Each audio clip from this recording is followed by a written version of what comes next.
Olá, tudo bem com vocês? Espero que sim, sobretudo vocês, torcedores e torcedoras do São Paulo, né?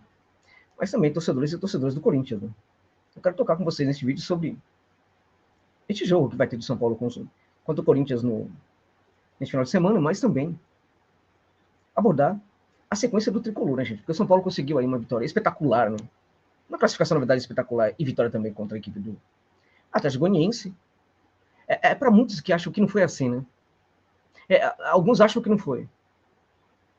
Basta olhar o momento do São Paulo. Basta olhar, por exemplo, o que vive, o que sofre o torcedor do São Paulo. Né? As pessoas que torcem para outras equipes, às vezes, não têm dimensão disso. E também, em nome disso aí, foi uma vitória maiúscula, uma classificação absurda do São Paulo contra o Atlético Goianiense, a parte do fato de que o Atlético se comportou mesmo como um time à altura do que é o Atlético, né? Nas suas tradições, na sua história, né? Como um time pequeno. E o São Paulo, nem aí para isso, foi lá e fez o seu jogo. E conseguiu ter uma classificação fantástica para a final da Sul-Americana, gente, que pode oportunizar para o tricolor não somente voltar à conquista de um título internacional, mas também abrir mão para outras conquistas, como, por exemplo, aquele torneio lá no Japão, né, que vai voltar a existir, na verdade, ex-Suruga Bank, agora parece que tem um outro nome. Mas também a Recopa Sul-Americana contra o campeão da Libertadores, né? Naquela, sabe, gente, aquela história, o torcedor jovem, né? Ele precisa disso aí, de ver o seu time nas finais, ver o seu time tendo grandes conquistas, grandes vitórias. Porque o torcedor das antigas já está acostumado, na verdade, com essa parada mais complicada, né? Porque lá no passado, ele sabe, teve glórias. Isso sustenta um pouco aí a paixão, ou muito. Agora o torcedor jovem, aquele garoto lá de 6 anos, 5 anos, e a garota também, 7, 8, 9, 10 anos, 12 anos, que está lá na escola com seus amiguinhos e amiguinhas, eles e elas precisam, na verdade, que o São Paulo entregue para eles e elas também conquistas. Porque essa geração mais jovem não está acostumada aí, na verdade, a esse sofrimento todo, né? Então o Tricolor fez muito bem.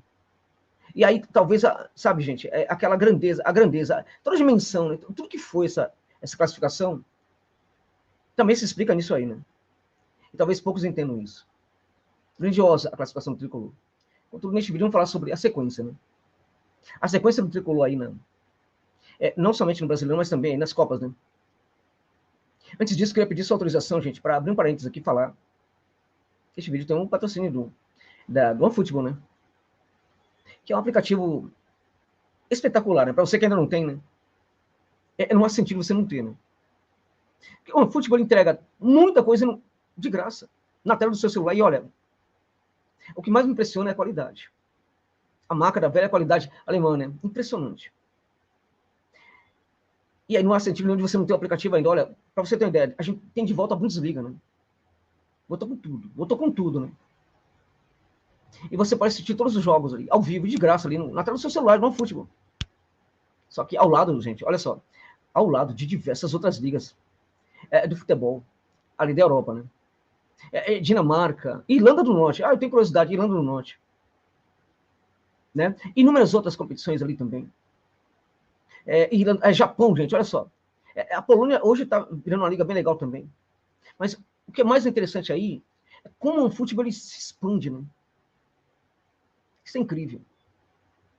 Você pode assistir o campeonato japonês. Você que torce para o Fortaleza, por exemplo, você pode matar a saudade do Iago Pikachu. Porque a Josa tem um canal aí que transmite e tal, mas vai mostrar o jogo do Pikachu, o time do Pikachu? Não vai. No futebol você pode fazer isso. Você pode assistir o jogo da equipe do Iago Pikachu e matar a saudade desse jogador que foi muito importante para o Fortaleza. Né? Então, voltou com tudo e acho que você tem que baixar o aplicativo para você conseguir ver essas partidas, não somente de várias ligas europeias, mas a Bundesliga também, né? Porque a Bundesliga é o seguinte, né? É uma das melhores, né? Sem dúvida nenhuma, uma das melhores que a gente tem aqui na Europa. É a top 3 do mundo hoje. E que realmente, como eu já falei para vocês, voltou realmente com tudo, né? Voltou assim de uma maneira impressionante. Eu acho que você tem que ter esse aplicativo aí para acompanhar essas partidas, né? Além disso, você pode assistir, sabe o quê?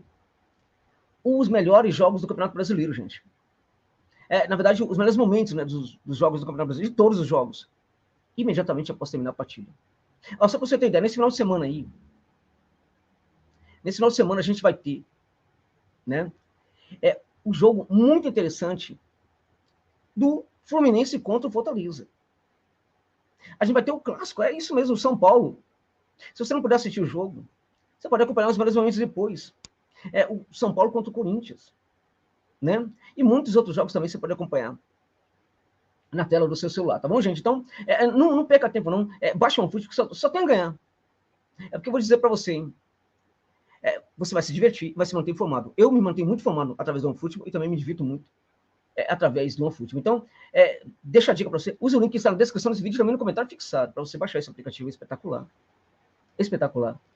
Né? E não somente se manter informado, como também se divertir, assim como acontece comigo. Tá bom, gente?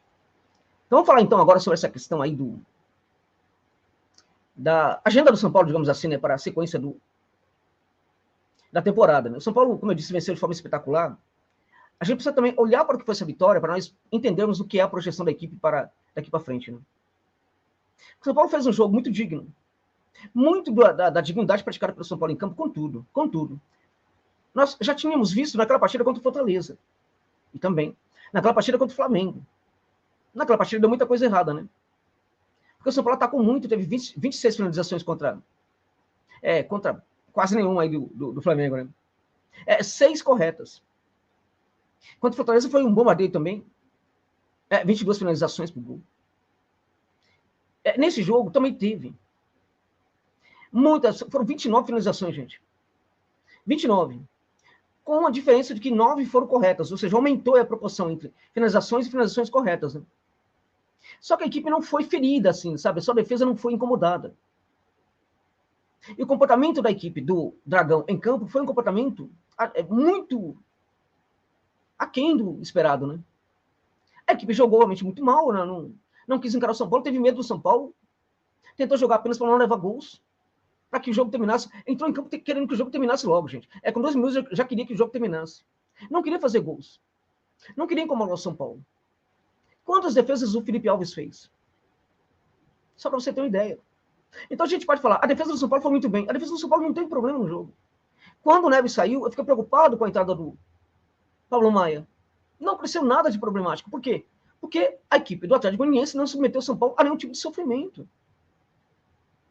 E o Tricolor fez 2 gols, poderia ter feito muito mais, mas somente fez 2 gols. Por quê? Porque, embora tenha tido um número maior de finalizações em relação ao número total de finalizações nesses últimos jogos, com exceção daquela partida contra o Cuiabá, que foi atípica, né? Apesar disso, o São Paulo também ainda tem esse problema para finalizar. O que significa que o São Paulo precisa gerar um volume de jogo muito forte, muito grande, com muita intensidade, para conseguir chegar a fazer 1 gol ou 2 gols na partida. O que eu tô falando é que o São Paulo se desgasta demais, gente, para conseguir chegar ao gol. Por quê? Porque ainda precisa melhorar nesse trabalho aí de jogar ali no entorno do adversário, pressionando o adversário. Ainda não há muita excelência nesse jogo, que pode acontecer num certo momento, mas ainda não existe. De tal sorte que isso obriga o São Paulo a se esforçar demais em campo. E esse esforço todo, ele cobra alguma coisa em troca. Então, nesse sentido, o São Paulo tem que ir com um time alternativo ou com o time titular contra o Corinthians. Muitas pessoas estão falando, o São Paulo tem que ir com o time titular. Agora, e para a partida contra o Flamengo pela Copa do Brasil? Tem que ir com o time força máxima, o time titular, ou o time alternativo? Muitos estão falando, o São Paulo tem que ir com o time titular com força máxima. E a informação que eu tenho do São Paulo é de que vai, de fato, tentar vencer a partida contra o Flamengo e tentar se classificar à final da Copa do Brasil. É isso mesmo. Eu acho isso fantástico. Porque um clube grande não pode desistir nunca das competições, mas é um momento para isso mesmo. Diante do contexto do que é o Flamengo e do contexto do que é o São Paulo hoje em campo, tá bom, gente? Vale a pena a luta contra o Flamengo, entendendo que o São Paulo vai precisar fazer 2 gols para levar para os pênaltis e não levar nenhum gol. Ou fazer 3 gols e não levar nenhum para conseguir a classificação uns 90 minutos. Vale a pena esse esforço todo? Agora, e se vale a pena esse esforço todo? Também tem que ir com o time titular contra o Corinthians. É isso? Porque o São Paulo foi com força máxima nessa partida aí, contra o Atlético Goianiense. Os jogadores já estão emocionalmente cansados, fisicamente muito desgastados. Aí tem que ir também com essa força máxima contra o Corinthians. E aí contra o Flamengo também com força máxima. Vocês acham que os jogadores não vão sentir? E não pode pintar alguma lesão? E nós sabemos como é. O departamento médico do São Paulo, quando o jogador vai para lá, para voltar, é uma dificuldade. Não é fácil, é complicado. A meu ver, o São Paulo não deveria, por exemplo, até em virtude de priorizar a Copa Sul-Americana, que pode entregar um título fantástico para o São Paulo, e também lutar contra o rebaixamento, né? Priorizando também o Campeonato Brasileiro. Não deveria, por exemplo, descartar a Copa do Brasil nesse momento? Então, iria com o time, sim, titular contra o Corinthians, mas bancaria um time alternativo contra o Flamengo. Não seria o melhor? Não há, nesse momento, uma leitura equivocada sobre toda a potencialidade, toda a força que o São Paulo... toda a qualidade do jogo do São Paulo. Não estamos exagerando. Eu estou perguntando para vocês. Estou colocando interrogações aqui, muito mais do que fechando aqui reflexões. Será que não está... não estamos muito impressionados com o que está acontecendo? Essa impressão não está sendo exagerada? A leitura não está sendo pouco panorâmica, pouco ampla, né? Ela não está muito de perto, não está muito perto. O lugar dessa leitura, ela não precisa de um pouco mais de distância? O São Paulo tem mesmo esse potencial de batalhar pela vitória e pela classificação à final da Copa do Brasil contra o Flamengo, lutar e vencer o Corinthians no Morumbi, porque não dá para imaginar o São Paulo nem empatando com o Corinthians, né? Vamos imaginar? Tem que ganhar do Corinthians no Morumbi. Ainda por cima, considerando o que foi o desgaste contra a equipe do Dragão e considerando que a equipe vai ter outros grandes compromissos na temporada. Para mim, o São Paulo não pode brincar com essa questão do rebaixamento, gente. Porque é muito normal que os torcedores olhem apenas para o lado bom da equipe quando ela vem de uma vitória como essa. Mas o São Paulo tem problemas ainda. E esses problemas também se revelam no Campeonato Brasileiro. Um gigante, quando ele adoece, ele demora para melhorar. Um gigante, quando cai, ele tem dificuldade para se levantar. Um gigante, quando frequenta o Z4, ele tem dificuldade para sair de lá. Vale a pena apostar nisso daí? São Paulo realmente tem um ótimo time, não vai ter nenhum problema com o rebaixamento. Caso, por exemplo, perca para o Corinthians ou empate contra o Corinthians, e mesmo que outras equipes da Z4 vençam na rodada. Será que a coisa é desse jeito mesmo? Considerando que neste momento São Paulo está apenas 4 pontos à frente da 16ª equipe na tabela do Campeonato Brasileiro. Então, eu deixo muito mais reflexões para vocês aqui, muito mais interrogações do que qualquer outra coisa, né? Mas eu vou fechar a minha posição aqui sim. Na minha opinião, São Paulo tem que priorizar neste momento o brasileiro e a Copa Sul-Americana. Respeito, evidentemente, a opinião de vocês. Deixem nos comentários o que você pensa sobre isso. Mas é a minha opinião em relação a isso. E, para mim, isso tem de ser desse jeito, até porque, contra o Flamengo, o São Paulo pode ter todo aquele volume de jogo que teve contra o Dragão na última partida e contra o Flamengo naquela partida da ida.